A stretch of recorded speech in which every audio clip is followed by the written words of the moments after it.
mayroon tinatawag na eternity future. Kaya eternity past, present, at saka eternity future. Eternity past, creation of the world, eternity future.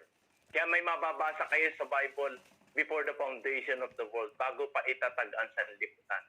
Meron na siyang inihanda na mga maganda para sa atin ng mga hinirang niya. Amen. Kaya pag-aaralan natin ang salita ng Panginoon at ito po ay napakahalaga at madadaanan natin lagi yon. Babasahin natin ang talata sa Biblia na pangako ng Panginoon sa Romans chapter 8 verse 32, yung assurance na pwedeng tugunin ng Diyos ang panalangin natin. Huwag tayo mapapagod sa pagpe-pray kasi ang Diyos dumidinig sa prayer. Ang assurance niyan sa Roma 8:32 nyo makikita at saka 1 John 3:22, 2 Corinthians 1:20. Yung tatlong talata na yan ay ating babasahin. Napakahalagang pundasyon ng pag-aaral ng pananalangin na kaya ng Diyos tugunin ng amen o oo ang lahat ng ating prayer. Basta ayon sa kanyang kalooban. Pakibasa nga po yun, Pastora Tess. Kung sino gustong bumasa dyan. Roma 8:32. Romans 8:32. Apa. Siya na hindi ipinagkait ang kanyang sariling anak, kundi ibinigay dahil sa ating lahat. Bakit hindi naman ibibigay sa atin ng walang bayad ang lahat ng mga bagay? Yan. Siya na hindi pinagkait yung kaisa-isa niyang bugtong na anak, si Jesucristo yun, ano? Hindi niya pinagkait. Bakit naman hindi niya ibibigay ang lahat ng mga bagay na ating kailangan? Kasi ibinigay niya nga yung pinakamahalaga. Alam niyo, minsan kapag yung pinakamahalaga na ibigay mo, kayang-kaya mo na ibigay lahat. Kaya ang gusto ng Diyos na ibigay natin sa Kanya yung pagsusuko ng ating buhay. Nang tayo magdesisyon na tanggapin si Jesus na Panginoon ng ating puso, kinilala natin na siya nagmamay-ari sa atin. Kaya susunod na tayo sa Kanya kasi inialay mo buhay mo sa Kanya. At makikita niyo yan sa buhay ni Abraham nung parang ang mahal niya na yung anak niyang inintay na katagal-tagal, almost 25 years yung pangako ng Diyos bago nagkaroon ng katuparan. 75 years old ng pangakuan siya, binago na kagad ang pangalan niya mula sa pagiging Abram, ginawang Abraham. Pero ang ibig sabihin ko ng Abraham, ang ibig sabihin nun, ama ng maraming bansa, ama ng maraming lahi. Pero tuwing tatawagin siyang Abraham, parang insulto yun kasi ama ng maraming bansa, ama ng maraming tao, pero wala siyang anak. Kaya napakahirap nun, parang kahihiya yun, kaya gumawa sila ng paraan, ika-11 years ng pangako, ibinigay ni Sarah kay Abraham yung si Agar na kanilang alipin. Ang sabi nila, baka yun ang paraan ng Diyos, nag-iisip sila, ay nagkaanak si Ismael. Pero ang totoo, may pinangako talaga. At nagkaroon ng katuparan yun, 100 years old na si Abraham. Ibig sabihin, mula 75, 100 years old, 25 years bago nagkaroon ng katugunan ang pangako. At nang lumaki na tong si Isaac, mahal na mahal ni Abraham, iniutos na ibigay. At ibinigay niya yun. Kaya lahat ng pagpapala, nakapundasyon sa pagsunod. Kaya naman pinagpala ng Diyos si Abraham at ang kanyang lahi dahil masunurin. Kaya makikita niyo sa Biblia, may connection ang pagtugon ng Diyos sa lahat ng mga bagay pag masunurin tayo sa Kanya. Si Jesus Christ ang model na ibinigay ng Ama, ang kanyang anak na si Jesus. Bakit hindi niya ibibigay yung lahat ng bagay? Ay yung pinakamahalaga ibinigay niya. Ulitin nga natin, Pastor Ates, yung Roma 8:32 para maintindihan natin yung verse na yan. Romans chapter 8 verse 32. Apo, babalik ako. Roma 8 verse 32. Siya na hindi ipinagkait ang kanyang sariling anak, kundi ibinigay dahil sa ating lahat. Bakit hindi naman ibibigay sa atin ng walang bayad ang lahat ng mga bagay? Ba't naman hindi niya ibibigay yung lahat ng mga bagay na hinihingi natin sa Kanya? Kaya ng Diyos ibigay, mga kapatid, kasi yun ay assurance. Kahit pa napakahalaga nung hinihingi mo, napakalaki, kaya ng Diyos ibigay yun. Kasi nga, yung pinakamalaki, pinakamahalaga sa Diyos na ibigay niya, ba't hindi niya kayang ibigay yun? Kaya, ang tanungan lang doon, yung bang hinihingi mo ay kaya mo nang i-manage. Kasi minsan, yung ating hinihingi ay hindi natin kayang i-manage ay medyo delikado yon. Kasi ang pinakang command ng Diyos ay management. Kasi pag hindi mo na pamahalaan ng isang bagay, ikaw ang pamamahalaan nito. Halimbawa, hindi mo na manage yung iyong pera, ay yung pera na ang magmamanage sa'yo. Kokontrolling ka na niya pag hindi mo na siya mamanage. Ang pag-control kasi, pag-manage yun. Ay ang pinakang command ng God, management. Kaya nga, tayo ay tinuturuan ni Lord sa iba't ibang kaparaanan, tinetrain niya tayo para maging good manager tayo. Mga steward lang kasi tayo. Napakaganda nga ng word dito sa Pilipinas sa ating bansa eh. Ang tawag sa mga property, anong tawag? Ari-arian. Ari-arian. Oh, ano ang mga ari-arian mo? May mga ari-arian na akong ganito. Hindi tunay, parang laro-laruan lang. Bahay-bahayan. Ibig sabihin, hindi totoo. At yun naman ang totoo nun. Lahat ng mga bagay na nasa atin ay pansamantala lang. Mga ari-arian, mga ipinagkatiwala lang ng Lord. Kaya lang, siyempre, bilang mabuting katiwala, pag napapagkatiwalaan ka ng Lord sa maliit na bagay, palalaki ni Lord yun. Pag napagkatiwalaan ka sa hindi iyo, bibigyan ka ng para sa iyo. Ang Diyos ay mayroong paninindigan, meron siyang prinsipyo, meron siyang sariling batas, at yun ang kanyang sinusundan yung kanyang mga salita.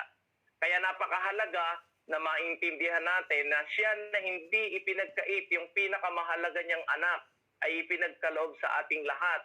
Bakit naman hindi niya ipagkakaloob ang lahat ng mga bagay na hinihingi natin? Kaya ng Diyos ibigay. Kaya lang, magiging balance ito pag binasa nyo ang 1 John 3:22. Tingnan natin kung bakit may assurance tayo na pwedeng tugunin ng Diyos ang ating mga prayers. Alam ko marami kayong mga panalangin, marami kayong mga ninanasa, marami kayong mga gusto. Maganda ipinagsusulat nyo yan. Kaya ng Diyos isa-isahing tugunin yan. Ako po pagka gumawa ng mga prayer request, ay nakasulat yun. Yung items na yun, 1993 pa, isinulat ko, bago nagbigay ni Lord yun, 1 to 20 yun na prayer request ko, ay inabot ng 2007, 1993, ibig sabihin 14 years bago tinugon ng Lord lahat. Pero nung tugunin ng Lord yung lahat ng prayer request ko, napakarami niya pang idinagdag na mas malaki sa hindi ko hiningi. Kaya tatandaan niyo mabuti, kaya ng Diyos yan. Kaya lang, limited nga yung ating kaisipan. Minsan yung hinihingi natin, hindi mo pala kailangan. Minsan yung hinihingi mo ay mas maliit pala yon.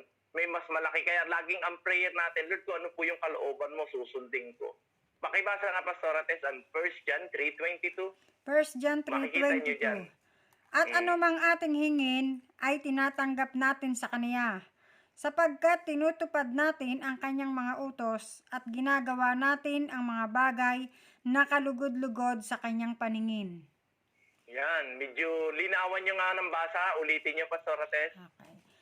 At anumang ating hingin ay tinatanggap natin sa Kaniya, sapagkat tinutupad natin ang kanyang mga utos at ginagawa natin ang mga bagay na kalugod-lugod sa kanyang paningin. Yan. Malinaw yan ha. Kung ano yung kalugod-lugod sa paningin ng Diyos, yun ang dapat nating ginagawa. Kaya sabi dyan, anumang ating hinihingi ay natatanggap natin. Yun ay ating kasiguraduhang tayo ay makakatanggap kahit anong ating hingin. Kasi tayo ay masunurin. Tayo ay sumusunod. Tayo ay mapagsamba sa Diyos. Binibigyan natin siya ng kaluguran. Alam niyo, pagka tayo ay nanalangin, dapat may bargaining power din tayo. Ibig sabihin, ano naman para kabigyan ng Diyos? Dapat tayo naman ay masunurin. Parang bata lang din yan. Yung isa ko pong anak, iyon po ay napakabait na bata, si Joanna. Para sa akin, pagka may masakit, tatanungin ka niya, aalagaan ka niya, tapos yung mga kapatid niya, inaasikaso niya. Isang hingi lang noon, nung isang gabi humingi sa akin, pa, may o-orderin ako na damit. Pwede ba ako makahingi? Magkano? 1,200 po. Ay sige, walang problema. Parang napakadali ibigay sa isang taong masunurin. Anak natin ay tayo anak ng Diyos, mga kapatid. Kapag tayo sumusunod sa Panginoon na naayon sa kanyang kalooban, ay dapat ay automatic. Makikita ninyo, ipagkakaloob ng Diyos kasi yun ang salita niya.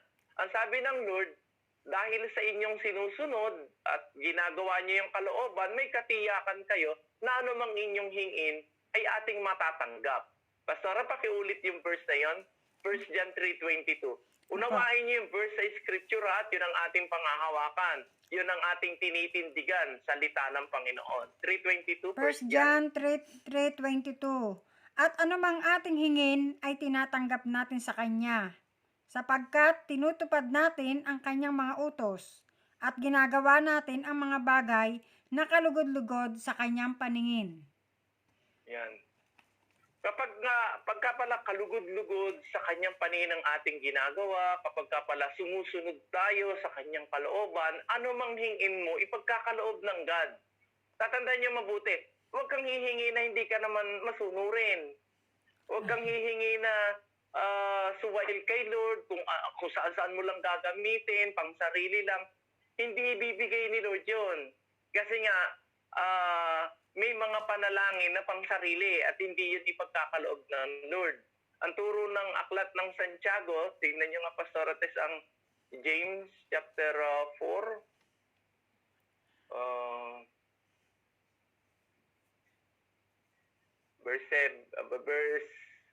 Ano bang verse yan? 4:3? 4:3. Kayo'y nagsisihingi at hindi kayo nagsisitanggap, sapagkat nagsisihingi kayo ng masama upang gugulin sa inyong mga kalayawan. Yeah, minsan kasi kalayawan lang yung ating hinihingi. Ang turo ng Biblia, hindi kayo makakatanggap. Alam niyo po, pinag-aralan ko about prayer sa mga salita ng Panginoon. Meron pong mas madami ang salitang hindi kayo makakatanggap. At yun ay may mga kondisyon kung bakit naman tayo makakatanggap at hindi tayo makakatanggap. Bakit hindi nakakatanggap ang iba? Kasi una, hindi humihingi. Humingi man, hindi rin makakatanggap. Kasi ang gusto niya lang ay yung kalayawan.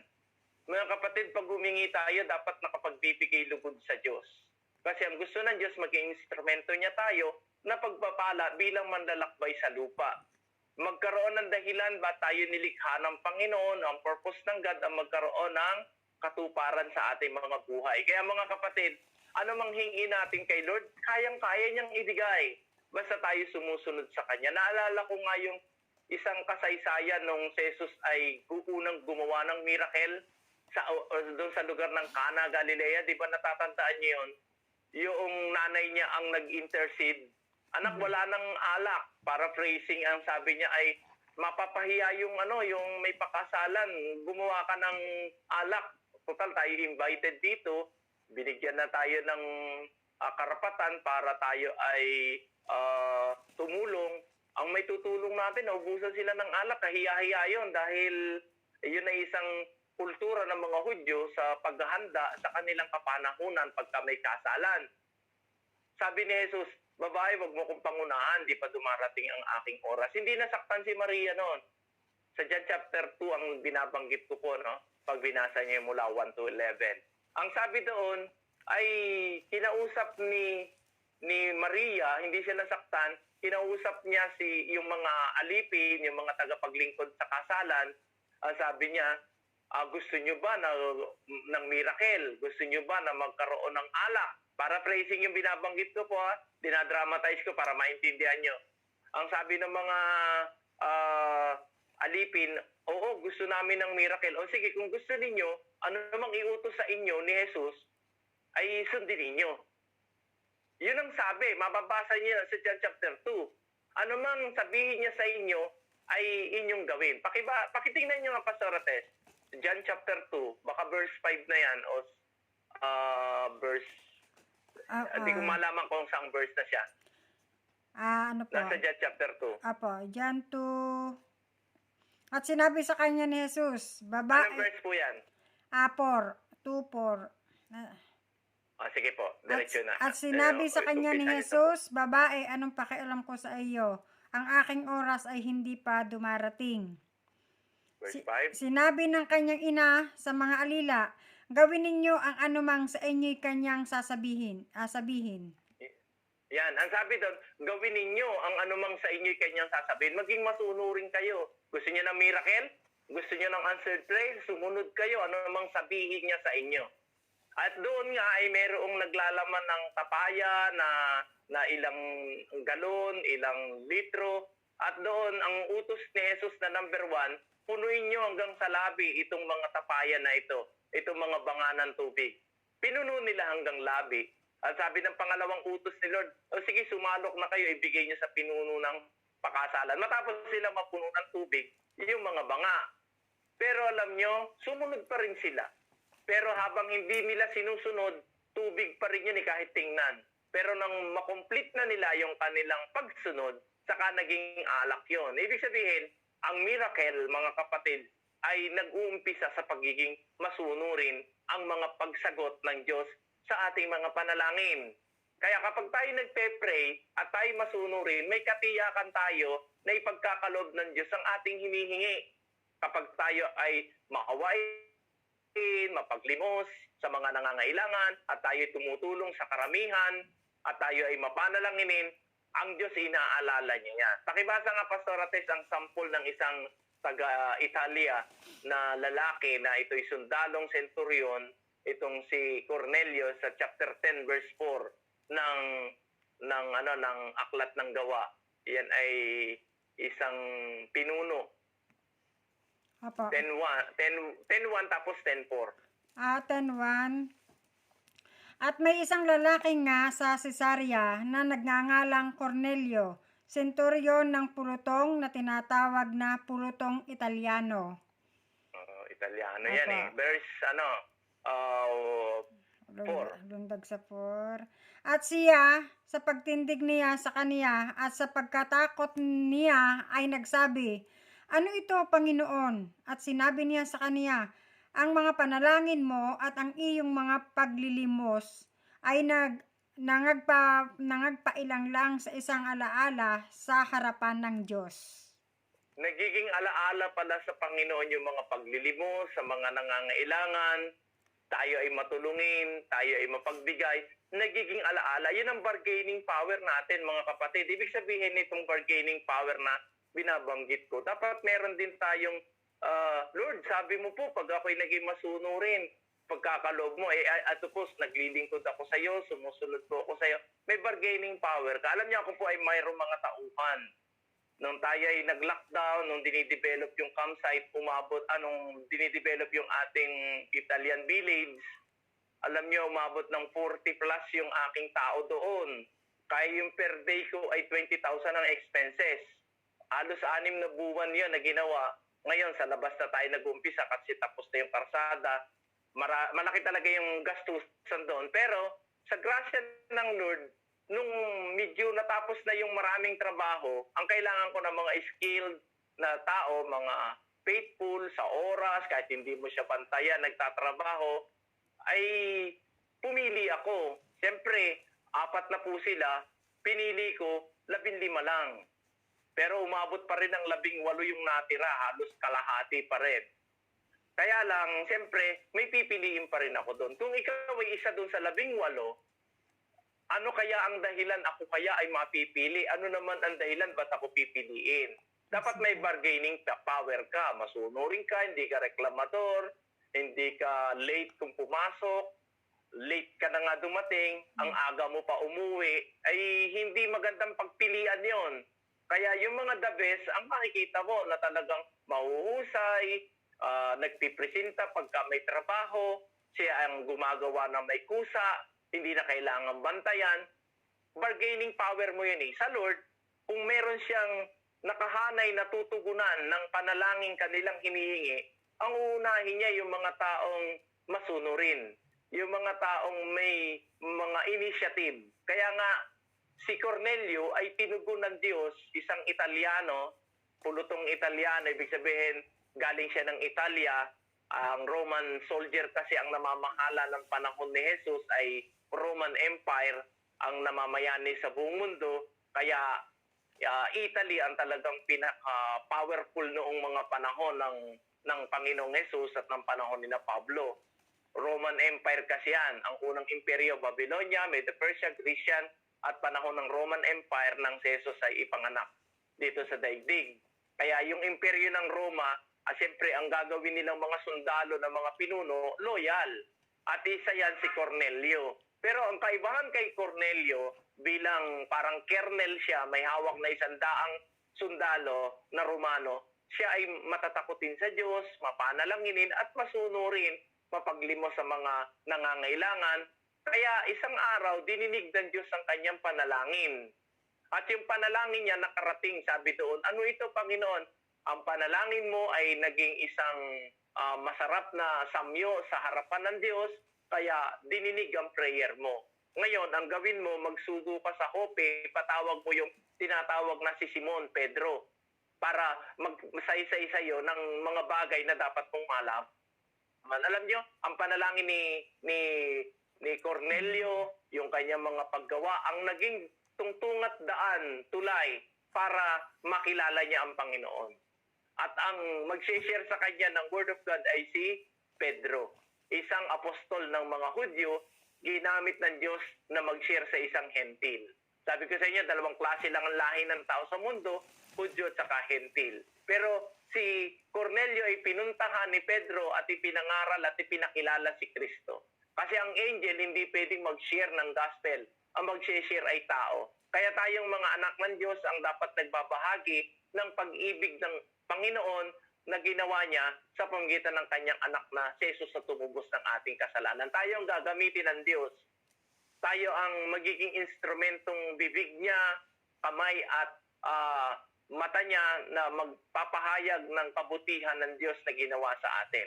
Kaya si Pedro ang nag-share. Alam nyo, maraming pwedeng ipanalangin si Pedro, pero ang tinugon sa kanya ng Lord ay yung puntahan si Cornelio. At si Cornelio naman, maraming panalangin na pwedeng tugunin. Ang pinakamahalaga ang binigay sa kanya, ang kaligtasan ng kanyang kaluluwa.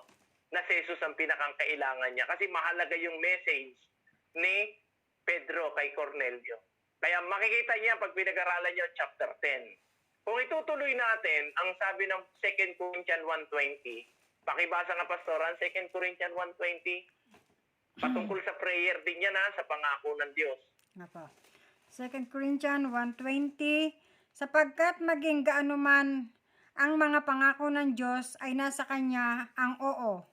Kaya nga naman nasa Kanya ang siya nawa sa ikaluluwalhati ng Diyos sa pamamagitan namin. Yan, tandaan nyo, ang lahat daw ng pangako ng Diyos ay may oo na sagot. Ibig sabihin, pag nangako ang Diyos, gagawin niya. Biruin nyo ang pangako ng Diyos, yan na hindi pinagkaloob ang kanyang kaisa-isang anak, kundi ibinigay para sa inyong lahat. Bakit hindi niya ibibigay ang lahat ng mga bagay na ating hinihingi? Kaya mga kapatid, kaya ng Diyos ibigay ng Ama sa langit ang lahat ng ating kailangan. Kaya kailangan nating unawain itong pangako ng Diyos na to, pwede natin siyang mapanghawakan.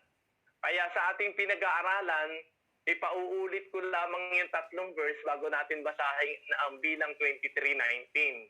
Pastor, pakiulit niyo po yung una natin binasa, Roma 8:32, pagkatapos 1 John 3:22 at 2 Corinthians 1:20. Apa. Roma 8:32. Roma 8:32. Siya na hindi pinagkait ang kanyang sariling anak, kundi ibinigay dahil sa ating lahat. Bakit hindi naman ibibigay sa atin ng walang bayad ang lahat ng mga bagay? 1 John 3:22. 1 John 3:22. 1 John 3:22. At anumang ating hingin ay tinatanggap natin sa Kanya, sapagkat tinutupad natin ang Kanyang mga utos at ginagawa natin ang mga bagay na kalugod-lugod sa Kanyang paningin. Yan. Sunod, 2 2 Corinthians 1:20. 2 Corinthians 1:20. Sapagkat maging gaano man ang mga pangako ng Diyos ay nasa Kanya ang oo. Kaya nga naman nasa Kanya ang siya nawa sa ikaluluwalhati ng Diyos sa pamamagitan namin. Yan. Lahat pala talaga ng pangako ng Diyos ay mayroong oo sa Kanya. Kayang-kaya niyang gawin. Yan sabi ng bilang 23:19, ang Diyos ay hindi tao na magsisinungaling, ni anak ng tao na magsisisi. Sinabi ba niya na hindi niya gagawin o sinalita niya na hindi niya isasagawa? Lahat ng sinalita ng Diyos, pwede natin mga kapatid panghawakan. Kaya ang pinakamatatag na pwede nating hawakan ay ang salita ng Panginoon. Bilang 23:19, pakiulit yung Pastor Ted. Bilang 23:19, ang Diyos ay hindi tao na magsisinungaling, ni anak ng tao na magsisisi. Sinabi ba niya at hindi niya gagawin? O sinalita ba niya at hindi niya isasagawa? Yan, lahat ng sinalita ng Diyos gagawin niya. Wala siyang ipinangako na hindi niya isa sa katuparan. Kaya mga kapatid, pagka may pangako ang Diyos, pwede nating panghawakan. Nabilang sa pangako ng Diyos ang 1 John 3:22 at saka binasa nating Roma 8:32. Pangako ng Lord yun, na siya na hindi pinagkait ang kanyang anak, bakit hindi niya kayang ibigay ang lahat ng ating hinihingi? Kasi kaya ng Diyos ibigay kahit gaano pa ito kalaki. Kasi ang pinakamahalaga ay si Jesus ay naibigay, lahat ng bagay pwedeng ibigay ng Diyos. Pero, siyempre, dapat nating makita yung kondisyon ng Panginoon. Na tayo ay masunurin at ang ginagawa at iniisip natin ay yung naaayon sa kanyang kalooban, hindi yung sarili nating kalayawan.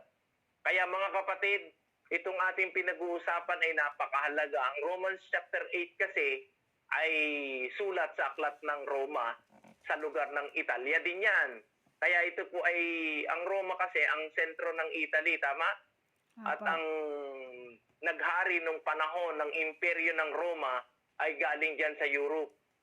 At dyan ipinapadala mula diyan para i-conquer ang buong mundo. Kaya napuntahan naman ni Pablo ang Roma at nakapagtayo siya ng simbahan doon at dumating ang time na sinulatan niya. Kaya nagawa ang aklat ng Roma. Kaya ito isa sa pinakamahalagang dapat na pag-aralan kasi parang matutugunan mo ang pangangailangan ng buong mundo sa Book of Romans. Ngayon, pag-aralan natin ng Romans, di ba, verse 32 ang ating binasa, babalan tayo ng counter, verse 28, para makita ninyo yung pangako ng Diyos, ang assurance na lahat ng bagay gagawang nagkakalakip-lakip sa mga umiibig sa Kanya. Ang pundasyon natin, ibigin natin ang Panginoon, lahat ng bagay na magaganap sa atin, pag ang Diyos ang pinakamamahal natin, gagawa yung nagkakalakip-lakip sa ikabubuti natin. Roma 8:28. Roma 8:28. At nalalaman natin na ang lahat ng mga bagay ay nagkakalakip-lakip na gumagawa sa ikabubuti ng mga nagsisiibig sa Diyos. Sa makatuwid bagay, niyaong mga tinawag alinsunod sa kaniyang nasa. Ang Diyos ang tumawag sa atin ayon sa kanyang nasa before the foundation of the world. Meron siya mga tinawag at yung mga tinawag niya, nagdesisyon ng makapakinig ng Ebanghelyo tungkol kay Kristo, ay nagsuko ng buhay, tinanggap si Jesus na Hari at Panginoon. Yung mga taong yan na nagmamahal sa Panginoon, lahat ng mga bagay na magaganap sa Kanya, sa ikabubuti niya. Lahat ng mga bagay, all things work together for good to them that love God. Ang binanggit doon, to them that love God. To them that love God. Hindi to them that serve God. Ang mahalaga, mahal natin ang Diyos. Siya ang pinaglilingkuran natin. Siya ang pinakamamahal mo. Lahat ng mga bagay, gagawang nagkakalakip-lakip yan. Akala mo, ikasasama mo na, pero sa dulo pala nun, ikabubuti mo pa rin. Parang yun nangyari kay alam niyo na yun si Joseph the Dreamer, di ba? Parang napakasama na nangyari sa kanya. Ibinenta siya ng mga kapatid, naging alipin siya. Pagkatapos nabilanggo pa siya. Pag tinignan mo, napaka-worse nung nangyari sa kanya. Pero sa totoo lang, sa ikabubuti pala nila yon. Dahil magkakatagutom, si Joseph na merong interpretation mula sa Diyos na regalo, kaya niyang maintindihan ang mga dreams, siya nagpaliwanag sa hari na hindi maipaliwanag ng kahit sino ang kanyang napanaginipan, kayang-kayang ipaliwanag nitong si Joseph. At nang siya ay makapagpaliwanag, ginawa siyang pinuno at prime minister ng Egypt. Dahil sa siya ay mabuting katiwala, naging faithful siya kay Potiphar, naging mabuti siyang katiwala ni Paraon, napaunlad niya ang Egypt. Walang sinasayang, hindi nag-aaksaya, sa panahon ng kasaganaan, tanim ng tanim, at doon i-cater pala kasi yung susunod na 7 taon, matapos ang kasaganaang 7 taon, ang kasunod na another 7 years ay taggutom. Kaya na-cater niya, napakain niya at nailigtas niya ang sambahayan niya kasi kilala niya yung kanyang mga kapatid at ang kanyang tatay na nalayuman ng mahabang panahon, pero gagamitin pala siya ni Lord para ito ay iligtas ang lahing mga Hudyo. Kasi ang Diyos nakasentro sa Jewish nation kasi yun ang gagawin ng Diyos na daanan para ipanganak ang Kristong magliligtas sa sangkatauhan.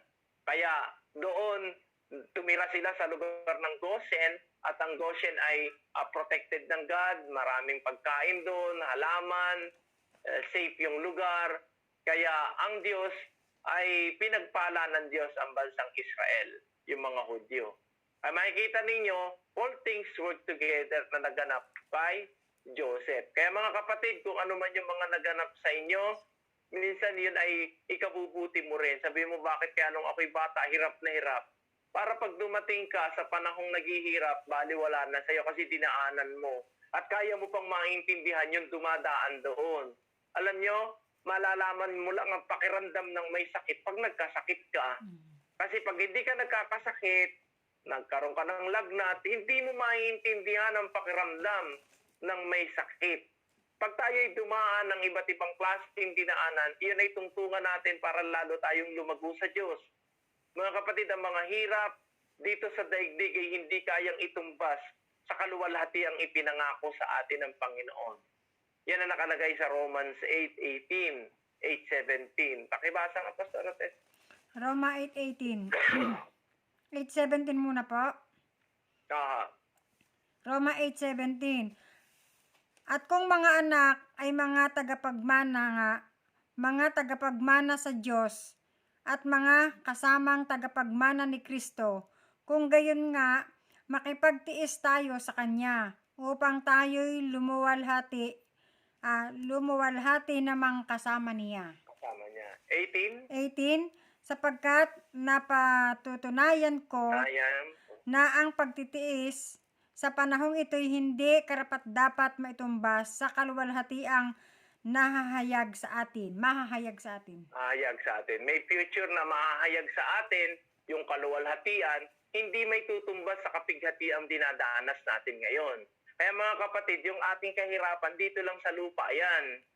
At yung mga resulta ng mali nating ginawa, dito na natin sa lupa kagad pagdudusahan yan. Kaya talagang pinagpala ng Diyos sa mga anak ng Diyos kasi malinaw ang kanyang mga matang espiritual. Alam niya ang mga nagaganap sa kanya po, hindi siya puro reklamo, kundi siya mapagpasalamat sa Diyos. Kasi alam niyang lahat ng bagay gumagawang nagkakalakip-lakip. Yung mga hirap ng ating katawan, pagod, puyat, yan po ay naiintindihan ni Jesus kasi Jesus nagkatawan tao. Alam niya at naiintindihan at nauunawaan niya ang kahirapan kasi naranasan ni Jesus yan. Kaya nga yung mga taong lalapit sa Lord, naiintindihan niya. Kakaiba ang ating Panginoon na lalapitan. Hindi lamang madali siyang lapitan na kayang tumugon, naiintindihan niya pa ang ating dinadaanan. Yung ikaw ay namatayan ng mahal sa buhay, dinaanan ni Jesus yan. Maaga namatay ang kanyang tatay na si Joseph na naramdaman niya ang pagmamahal at pagkikira sa kanya. Yung ikaw ay talikuran ng iyong kaibigan na matalik, itatwa ka, at ikaw ay i-betray, yung ikaw ay sabihin na nating pinagkanulo, naranasan ni Jesus yan kay Judas, kay Pedro, sa mga alagad. Kaya kung makakaranas tayo ng mga taong gumagawa sa atin ng masasakit, lapit tayo kay Lord. Maiintindihan niya tayo. Minsan kasi hindi natin naunawaan na ang ating nilalapitan kayang makaunawa ng ating dinadaanan. Si Jesus ay pinanganak ng pagiging mahirap. Nung siya ihandog sa templo, ang dinala sa kanya ay kalapati. Inakay ng kalapati kasi po pagka mahirap ka, ang dadalahin mo ay kalapati na inakay ng bato-bato. Yun ang dinala na pinakahandog alay kay Jesus. Kasi pag mayaman, baka o kaya kambing o kaya tupa ang inihahandog. Pero si Jesus ay anak lang ng sabihin na nating mahirap na tao, karpintero, itong si Joseph, at mahirap ang buhay. Kaya yun ang dinalang handog bato-bato, inakay ng bato-bato o kaya ng kalapati. Yun ang mababasa nyo sa Luke chapter 2. Kaya mapupunan ninyo, si Jesus, alam niya ang pagiging mahirap. Alam niyang tumira sa mahirap, magulong lugar. Doon siya tumira sa lugar ng Galilea, sa Nazareth. Alam niyo, ang Nazareth parang tondo sa ating panahon. Walang balita na magandang lumalabas. Kaya nang misang sinabi ni Andres, nakita ko na ang Kristo. Nathaniel, maniwala ka na andun ang Kristo. Andres. Si Andres nag-share kay Pedro sa mga alagad. Sabi ng mga taong hindi naniniwala, may lilitaw bang mabuting bagay sa Nazareth? Ay puro ang balita dyan, puro pangit. May mabuting bagay pang lilitaw sa Nazareth. Ibig sabihin lang nung katagang yon, ang Nazareth na kinalakhan ni Jesus, masamang lugar. Hindi payapang lugar, magulo, nag-aaway, murahan, habulan ng taga, saksakan. Hindi magandang lugar. Puro masasamang balita ang lumalabas. Kaya ang sabi ng isang alagad na sineshiran, may mabuting bagay ba na lilitaw sa lugar ng Nazareth? Kasi nga, ang kinalakhan ni Jesus ay Nazareth, kaya tinawag siya Nazareno. Mga kapatid, maintindihan ninyo na si Jesus laki sa hirap, sa environment niya, hindi mo pwedeng gawing dahilan yon sa pagsunod kay Lord. Lapit lang kay Lord, i-comfort niya tayo. Kung tayo man ay nawala ng mahal sa buhay, naghihirap tayo, sakit ng katawan, dinaanan ni Jesus lahat yan, siya ang nakakaunawa sa atin. Ipakilala natin sa Kanya ang ating mga kahilingan. Siya ang number 1 nagmamalasakit sa atin. Pakibasa nga ang 1 Peter chapter version 13 ang verse eh. First Peter. Nalimutan ko yung verse. Jesus cares for you. Ano bang version? 5:13 ata. 1 Peter 5:13. Nalimutan ko eh. Tignan po natin. 5:8. Hindi po. Si Jesus ang nagmamalasakit sa atin. Nalimutan ko yung verse. Ang nakalagay doon, Jesus cares for you. Ang nagmamalasakit sa atin, si Lord. Tingnan ko sa aking Bible, kung makita ko yung Na 1 inyong ilagak, Peter. hanggang 7 po, na inyong ilagak sa Ayan, kanya. 1 Peter 5. 7. Ayan, tama, 7. Na inyong Very good. ilagak sa kanya ang lahat ng inyong kabalisahan, sapagkat kayo'y ipinagmamalasakit niya. Yan. Ang number 1 nagmamalasakit sa atin, si Lord. Minsan kasi pagka lumapit ka sa ibang tao, hindi mo maramdam yung malasakit. Ang mararamdaman mo, rejection. Lalapit na naman to, mangungutang na naman, dadaing na naman. Pag sa tao ka lumapit, nagsasawa sila. Si Lord, hindi siya nagsasawang lumalapit tayo sa Kanya. Mas gusto Amen. niya yun, lagi tayong lumalapit sa Kanya. Mga kapatid, i-declare na ng Biblia kung sino ang nagmamalasakit sa atin, si Jesus. 1 Peter chapter 5 verse 7. Jesus cares for you. Amen. Naranasan ni Pedro na ipagkanulo si Jesus. Pero nagmalasakit sa Kanya. Siyempre, ang iba, ikukunti na siya. Sinungaling itong si Pedro. Sabi niya, hindi niya kilala. Pinagkanulo niya itong si Jesus. Tinatuwa niya ng 3 beses bago tumilaok ang manok. Tatatuwa mo akong 3 beses. Si Pedro, nagsisi siya. Pero lumong-lumo siya. Hindi niya alam kung paano makabalik kay Lord. Alam niyo, isa siya sa number 1 pinagpakitaan ni Jesus. Nang si Jesus magbangon mula sa mga patay, kay Pedro siya concerned. Alam niyo, concern ang Lord pagka tayo nagkasala sa Kanya. Gusto niya tayong makabalik sa Kanya. Siya ang number 1 nagmamalasakit sa atin. Yung iba walang pakialam sa atin, maniwala kayo. Nakikialam lang sila pag meron silang makukuha sa iyo. Lalapit lang sila, mabuti lang ikaw sa Kanya. Kagaya ng mga maglalasing, mandaming barkada, pag nagkasakit na sa atay, walang dumadalaw. Pagka nasugatan na at nagkaroon ng saksakan at nakulong, walang pumupunta sa bilangguan. Nakasamahan niyang dating kasama. Mga kapatid, magising tayo sa katotohanan, si Jesus ang number 1 nagmamalasakit sa atin. Kaya kung meron tayong pupuntahan, lalapitan, si Jesus ang number 1 nakakaunawa sa atin. Kasi nagkatawan tao siya. Alam niya ang lahat ng iyong dinadaanan. Ibulong mo lang sa Kanya. Pakilala mo sa Kanya. Siya nagmamalasakit sa atin. Sabi doon, ay alisin niyo yung inyong kabalisahan. Sabi doon ay na inyong ilagak sa Kanya ang lahat ng inyong kabalisahan sapagkat siya ang nagmamalasakit sa inyo. Marami tayo kasing kabalisahan. Marami tayong mga worries. Na yung worries natin, 99.99% mali. Tatandaan niyo yun, kasi isa lang doon ang tama. Halimbawa, nagwo-worry ka, naku, ba't wala pa yung anak ko? Bakit gabi na, wala pa? Ang dami mong inisip, baka na-rape, baka nasagasaan, lahat yun mali. Isa lang kasi doon ang tama eh. Kaya 99.99 mali ang iniisip mo, yung iyong kabalisahan, walang kwenta. Dapat ilagak sa Lord. Lord, ikaw na pong bahala sa anak ko. Siya po ay malayo sa akin, hindi ko kapiling, baka mahululong siya sa drugs, kung ano man. Lord, sa'yo ko pinagtitiwala. Alam niyo, pag sa Lord natin pinagtiwala, yung hindi mo kaya, kaya niyang gawin. Amen. Yun ang kalamangan, mga kapatid eh. Hindi nalalagyan ng distansya at ano pa sama ang tao, kaya niyang ayusin. Ay kung yung sarili nga natin, hindi natin maayos, iba pa maayos natin. Kaya nga tayo nagpapaayos sa Panginoon. Lord, tulungan mo po ako at gabayan. Ako po iyong palaguin sa pagmamahal mo para matuto din akong magmahal. Kailangan kasi mga kapatid, makita natin kung gaano tayo kamahal ng Diyos. Pag nasasabi mo lang, Lord, napakabuti mo, mahal na mahal mo talaga ako. Doon ka lang matututo ding magmahal at umunawa sa iba pag nalaman mo kung paano kalawak ikaw minahal ng Panginoon. Kaya kailangan lumago tayo sa pag-ibig ng Diyos. Itong ating pinag-uusapan ay napakahalaga kasi pag-ibig ang pinag-uusapan dito eh. All things work together for good to them that love God. Kung sino yung nagmamahal sa Diyos, yun ang lahat ng nagaganap sa buhay niya, gagawang nagkakalakip-lakip yan. Pagdating ng verse 29, ipinakita dyan na si Jesus ang ating model. Pakibasa ang verse 29, Romans 8. Roma 8:29. Si Jesus ang pattern natin dyan. Roma Dinalaga tayo 8:29. maging kagaya niya. Sapagkat yaong mga nang una pa'y kanyang nakilala, ay itinalaga naman niya na maging katulad ng larawan ng kanyang anak, upang siya ang maging panganay sa maraming magkakapatid. Yan. Si Jesus yung ating pinakamodel.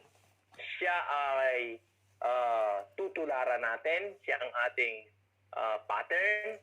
Sa kanya tayo gagaya sapagkat siyang itinalaga ng Diyos sa ating lahat na maging kagaya tayo ng ating Panginoon. Christ-likeness ang tinutukoy dyan.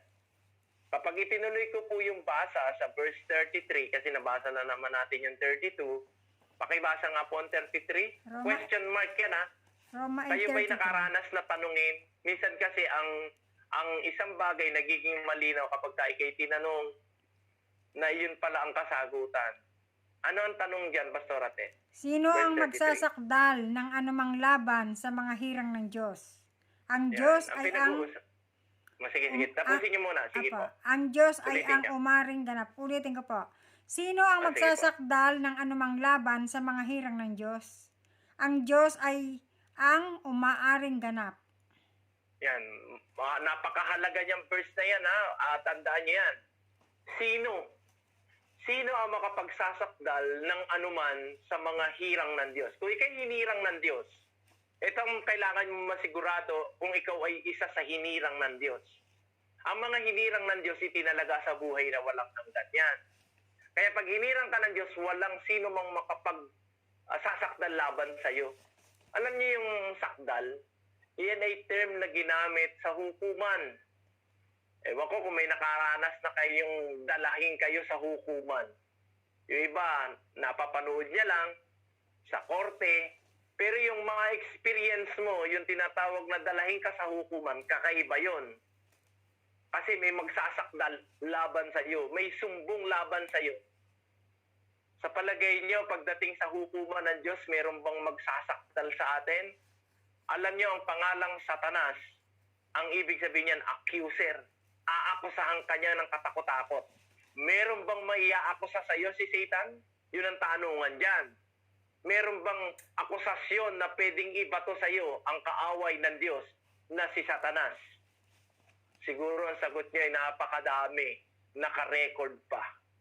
Alam niyo mga kapatid, pagdating sa hukuman ng Diyos, pag ikay hinirang niya, hinirang ka, walang sino mang makapagsasakdal laban sa iyo. Bakit?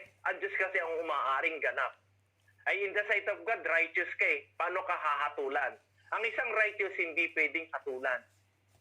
Mga kapatid, ang Roma, chapter 8, Roma chapter 3, chapter 6, pag pinag-aralan nyo, lahat nagkasala. Roma 3:10, walang matuwid, wala kahit isa. Lahat nagkasala. Roma 3:23, lahat ay nangagkasala at hindi kalugod-lugod sa harapan ng Diyos. Kaya may maiyak ko sa si Satanas. Kaya lang, ang sabi ng Roma 6:23, ang kabayaran ng kasalanan ay kamatayan, datapat ang kaloob na walang bayan ng Diyos, buhay na walang hanggan, sa pamagitan ni Kristo Jesus na ating Panginoon. Nagbayad siya ng ating kasalanan, kaya tayo naging righteous. Mga kapatid, ang turo ng banal na aklat, tayong lahat ay mga makasalanan, pwede tayong akusahan ni Satanas, pero pag tayo'y hinirang ng Diyos, itinalaga tayo sa buhay na walang hanggan, inari niya tayong matuwid. Ano ba mga katangian ng mga hinirang ng Diyos? Ang sabi ng Acts 13:48, pag ipinangaral ang salita ng Diyos, nagagalak sila. Pag ipinangaral ang salita ng Diyos, sinasampalatayanan nila at niluluwalhati nila ang salita ng Diyos. Karakteristik yan. Ako, madali kong madetect ang mga taong may palatandaan na mga hinirang sila ng God. Pakibasa niyo nga, Pastor Ates, ayon sa Acts 13:48, nang mangaral si Pablo at si Bernabe sa mga hentil, nang dalahin nila ang ebanghelyo sa mga hentil, makikita niyo diyan ang katangian ng mga itinalaga sa buhay na walang hanggan. Acts 13:48, at nang marinig ito ng mga hintil, ay nangagagalak sila at nangagalak sila. At niluwalhati ang salita ng Diyos. At nagsisampalataya ang lahat ng mga itinalaga sa buhay na walang hanggan. Pag itinalaga ka sa buhay na walang hanggan, ibang karakteristik mo, pag word of God ang pinag-uusapan. Kaya kapag salita ng Diyos, alerto tayo ay sensitive, kasi iyon ang basihan ng itinalaga sa buhay na walang hanggan. Nung pakinggan nila ang ebanghelyo ng tungkol sa Panginoong Hesus na pangangaral, sila ay nangagalak. Tapos niluwalhati nila ang salita ng Diyos. At nagsisampalataya sila sa Panginoong Hesus, yung mga itinalaga sa buhay na walang hanggan. Compare sa mga itinalaga sa kapahamakan. Tingnan niyo ang katangian ng mga itinalaga sa kapahamakan. Pastor Ates, verse 46, nang ipangaral ni Bernabe ng buong tapang sa mga Hudyo ang salita ng Diyos. 13:46. Apo. At nagsipagsalita ng buong katapangan si Pablo at si Bernabe. At nagsipagsabi, kinakailangang salitain muna ang salita ng Diyos sa inyo. Yamang inyong itinatakwil at hinahatulan ninyong hindi kayo karapat-dapat sa walang hanggang buhay. Narito kami ay pasa sa mga hintil. Yan, nagpunta na lang sila sa mga hentil kasi nung mangaral sila sa mga Hudyo, hindi nila tinanggap ang salita ng Diyos. Tinatanggihan nila, tinakwil nila, binaliwalaan nila, nireject nila ang word of God. Yan ang palatandaan ng mga hindi tinalaga sa buhay na walang hanggan. Kaya tayo, habang gusto ng tao ng salita ng Diyos, pinakakain natin, sineshare natin ang word of God, nasa kanilang desisyon. Pero yung mga tinalaga sa buhay na walang hanggan, ang word of God, minamahal nila. Tinetreasure nila. At yun ang kanilang pinangahawakan, sinasampalatayanan, nagagalak sila, at niluluwalhati nila ang salita ng Diyos, at nagsisisampalataya sila sa Panginoong Hesus. Yan po ang karakteristik niyan. Malinaw yan sa banal na kasulatan. Kaya naman, sila ay inaring ganap ng Diyos. Ang sabi ng Roma 3:20, pakibasa nga, Pastor Ates, Roma 3:20, at ipapaliwanag ko verse by verse yan hanggang huling talata. Roma chapter 3, verse Roma 3:20. 20. Umpisahan nyo na sa 19. 19. Ngayon Ngayon ay nalalaman natin na ang anumang sinasabi ng kautusan, yaon ay sinasabi na nangasa ilalim ng kautusan, upang matikom ang bawat bibig, at ang buong sanglibutan ay mapasa ilalim ng hatol ng Diyos. Okay, di ba binanggit diyan, hahatulan ng Diyos lahat ng tao? Ang pwede palang humatol sa atin ay ang Diyos, hindi si Satan. Ako saan tayo ni Satanas, na tayo ay may ginawang kasalanan. Pero ang hahatol ay ang Diyos. Ang Diyos ang hukom eh. Ngayon, ang lahat ng tao nagkasala. Nagbigay siya ng kautusan para lahat ng tao mapasa ilalim doon. Kasi pag walang kautusan, walang kasalanan. Nagbigay siya ng kautusan para makita na ang tao makasalanan. At nasa ilalim siya ng hatol ng Diyos. Hahatulan siya ng Diyos. Kaya lang ang Diyos gumawa ng kaparaanan para hindi tayo mahatulan. Sa paanong paraan? Pakibasa ang kasunod na talata, Verse 20. Pastor. Sapagkat sa pamamagitan ng mga gawa ng kautusan ay walang laman na aariing ganap sa paningin niya. Sapagkat sa pamamagitan ng kautusan ay ang pagkakilala ng kasalanan. Kaya pala ibinigay ang kautusan para malaman mong ikay makasalanan. Pero hindi binigay ang kautusan para ariing kang ganap. Malalaman mong ikay masama dahil sa kautusan. Kasi yung kautusan, malalabag mo talaga yun dahil wala namang nakapasa sa kautusan, lahat ay nagkasala. Malalaman mo ngayon na ikaw ay under judgment ng God, mahahatulan ng Panginoon. Kaya, verse 21, makikita nyo dyan ang paraan ng Diyos. Verse 21. Datapot ngayon, bukod sa kautusan, ay ipinahayag ng isang katuwiran ng Diyos na sinasaksihan ng kautusan at ng mga propeta. Verse 22, Verse 22, sa makatuwid bagay ang katuwiran ng Diyos sa pamamagitan ng pananampalataya kay Hesukristo sa lahat ng mga nagsisisampalataya sapagkat walang pagkakaiba. wala nang pagkakaiba, Hudyo at Hentil, basta nanalig ka sa Panginoong Yesus, aariing kang ganap. Sapagkat ang lahat ay nangagkasala at hindi nangakabot sa kaluwalhatian ng Diyos. Verse 23 yon. Verse 24, Pastor Ates, Verse hanggang 24 hanggang 30 po. 30. Palibhas ay inaring ganap na walang bayad ng kanyang biyaya sa pamamagitan ng pagtubos na nasa kay Kristo Jesus, na siyang inilagay ng Diyos na maging pangpalubag loob sa pamamagitan ng pananampalataya sa kanyang dugo upang maipakilala ang kanyang katuwiran dahil sa hindi pagpansin sa mga kasalanan na nagawa ng nagdaang panahon sa pagpapahinuhod ng Diyos. Sa pagpapakilala ay aking sinasabi ng kanyang katuwiran sa panahong kasalukuyan upang siya'y maging ganap at taga-aring ganap sa may pananampalataya kay Kristo. Kaya nga, saan naroon ang pagmamapuri? Ito'y inihihiwalay na. Sa pamamagitan ng anong kautusan? Ng mga gawa? Hindi, kundi sa pamamagitan ng kautusan ng pananampalataya. Kaya nga maipasisiya natin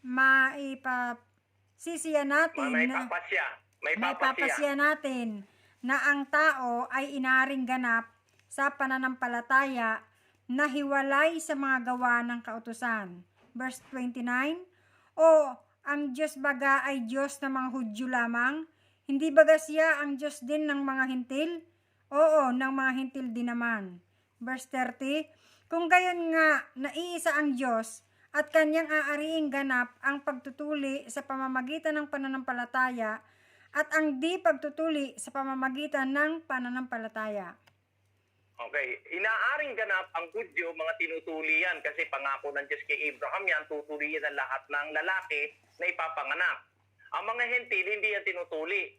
Sa Biblia, magiging ariing ganap ka ng Panginoon, yung pagtutuli at saka hindi pagtutuli sa pamamagitan ng kautusan ng pananampalataya. Kailangan manalig kay Kristo.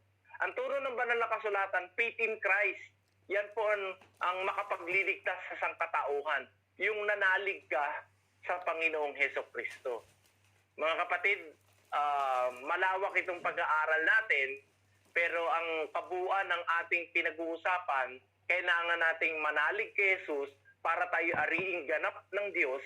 Pagdating ng kahatulan ng Panginoon, hindi kanya hahatulan. Kasi inaari ka na niyang ganap. Inaaring ganap ng Diyos yung mga nanalig kay Jesus. Kasi si Jesus ang naging peacemaker. Ang tawag doon ay peace offering. Kaaway ng Diyos ang tao, lahat. Kasi nagkasala. Ang Diyos ang gumawa ng paraan para mawala yung galit ng Diyos sa tao. Ang pampalubag loob sa Diyos ay yung ginawa ni Jesus sa krus ng Kalbaryo, namatay siya para tubusin tayo sa ating mga kasalanan. Para ang ating kasalanan ay mahugasan ng kanyang banal na dugo. Sa lumang tipan, para makalapit ang tao sa Diyos, magdadala siya ng tupa, baka, kambing, o kaya inakay ng bato-bato para ang kanyang buhay ay matubos ng hayop na dinala niya. Ipapatong ang kamay ng nagkasala ng isang tao doon sa alaga niyang tupa para yung kasalanan niya lumipat sa tupa at yung tupa ang papatayin bayad sa kasalanan niya. Pero ang kahulugan nun ay typological lamang yun ang darating na Kristo. Ang kanyang kasalanan lilipat doon sa tupa. Ang kanyang kasalanan matatakpan ng dugo ng tupa ng hayop. Pero yung eksaktong katuparan nito ay yung dugo ni Jesus na matitigis sa krus, hindi magtatakip sa kasalanan, maghuhugas sa kasalanan ng lahat ng mananalig sa Kanya. Kaya mga kapatid, walang papasok sa langit na may kasalanan. Lahat ng papasok sa kalangitan ay mga makasalanang nagkamit ng katuwiran dahil sa pananalig kay Jesus ay naging ganap. Kaya itinuturo ng banal na kasulatan na ang pananalig kay Jesus ang kailangan natin, hindi yung kautusan.